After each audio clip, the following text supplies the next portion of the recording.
Jasmine is 32 and works as a freelance marketer in Atlanta. A few years ago, she was stressed about money every month. Her rent was high, her credit card debt kept growing, and she felt like she'd never get ahead. But today, she has $60,000 saved, no debt, and she works only 4 days a week. Her secret? She didn't get a raise. She got smart about how she lived. Most people think frugal means cheap or boring. But real frugality isn't about saying no to everything, it's about saying yes to what matters most. It's choosing value over clutter, peace over pressure. In this video, you'll learn 8 powerful rules for living a frugal life in a modern, smart, and even fun way. These rules can help you build wealth without ever feeling like you're missing out. Number 1. Adopt cost-per-use thinking, not price tag thinking. Most people look at the price tag first. That's too expensive, they say, and move on. But frugal people think differently.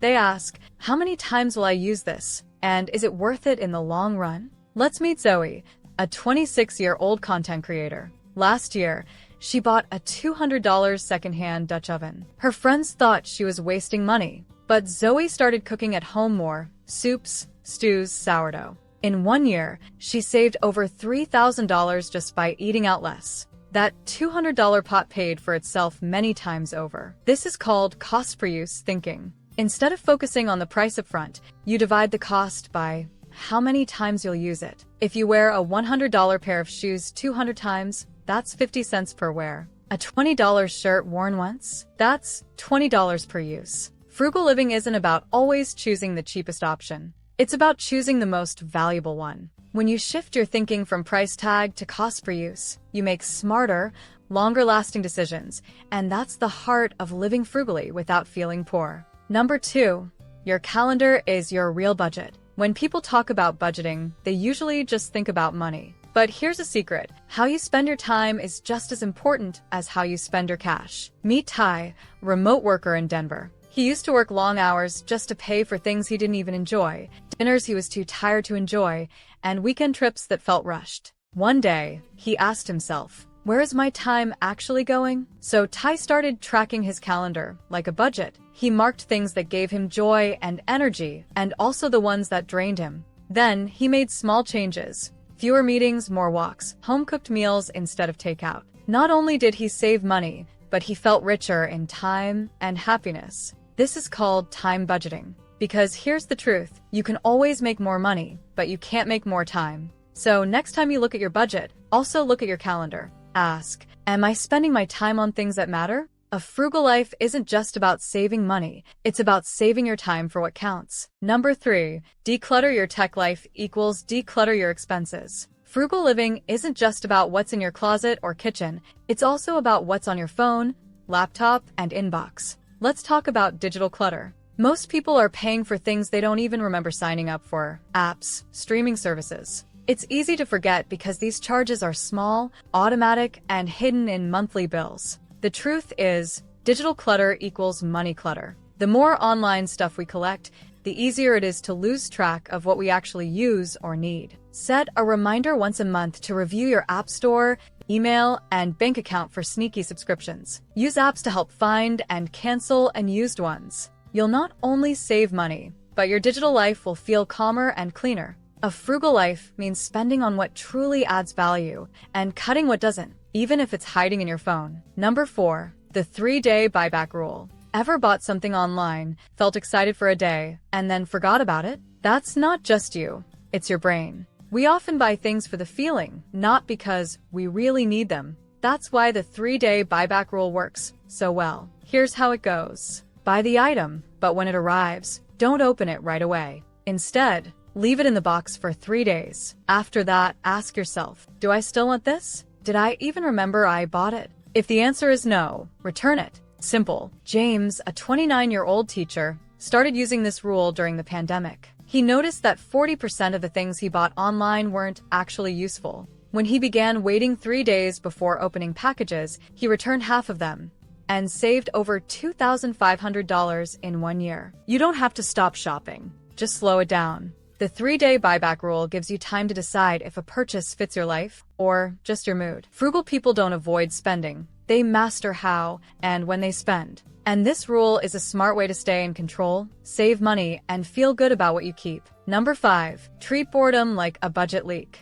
Most people think overspending happens because of bad planning, but often it happens because we're just bored. Meet Maria, a college student in Los Angeles. Every time she felt lonely or stressed, she opened a shopping app. A $25 lipstick here, a $40 hoodie there. At the end of the month, she couldn't figure out where her money went. The truth? She was spending to fix boredom. Maria changed her habit by giving herself a boredom budget, just $50 a month for fun spending. When she felt the urge to shop, she paused and asked, "Am I bored?" or "Do I really need this?" She also made a list of free or low-cost distractions that gave her the same feeling. Reading outside, DIY spa nights, free online classes. After 3 months, she had saved over $600 and felt more in control. Boredom can be a sneaky budget leak, but once you spot it, you can plug the hole. Frugal living means knowing the difference between a real need and an emotional habit, and boredom is one of the biggest ones. Number 6.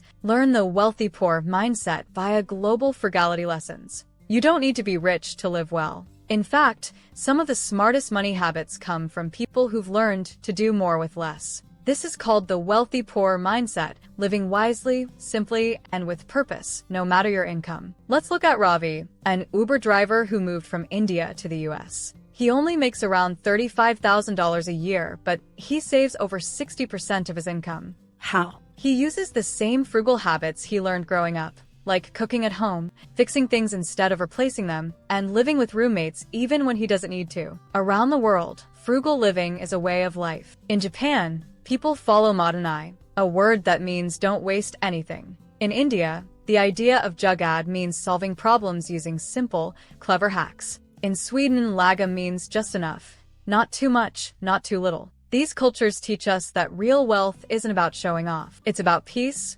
balance, and making smart use of what you have. Frugal living is not a punishment, it's a skill. And the wealthy poor mindset helps you stretch your money, enjoy the small things, and avoid the pressure to always buy more. So, next time you think frugal means going without, remember, around the world, it's a sign of strength, wisdom, and quiet success. Number 7. The no new spend month, but make it a game. What if you didn't buy anything new for 30 days? No clothes, no random Amazon orders. Sounds hard, right? But what if it felt more like a game than a rule? That's what Jordan, a 30-year-old nurse, did. She called it her no new spend month. The goal was simple. Only buy essentials like groceries, gas, and bills, no new stuff. But she made it fun. She used a tracker, gave herself points for each day she didn't spend, and even created a reward for finishing the month. Jordan ended up saving over $700 in just 4 weeks and learned she didn't miss most of the things she used to buy. This idea is growing fast. On TikTok, #Nobui2024 has millions of views. People are turning saving into a challenge, not a chore. Frugal living doesn't have to feel like a sacrifice. When you turn it into a challenge, it becomes exciting, and you might discover how little you really need to be happy. Number 8. Use money anchors to break the lifestyle creep. Have you ever started making more money and somehow still felt broke? That's called lifestyle creep. It happens when your spending slowly grows with your income. New job? You get a nicer apartment. A raise? You eat out more. Over time, you're earning more but not saving more. That's where money anchors come in. Meet Carlos, a 29-year-old nurse. When he got his first big raise, he didn't upgrade his lifestyle. Instead, he set a money anchor. 50% of any extra income would go straight into savings before it touched his spending account. He still lives in the same apartment, drives the same car, and cooks at home. But now he's building wealth quietly.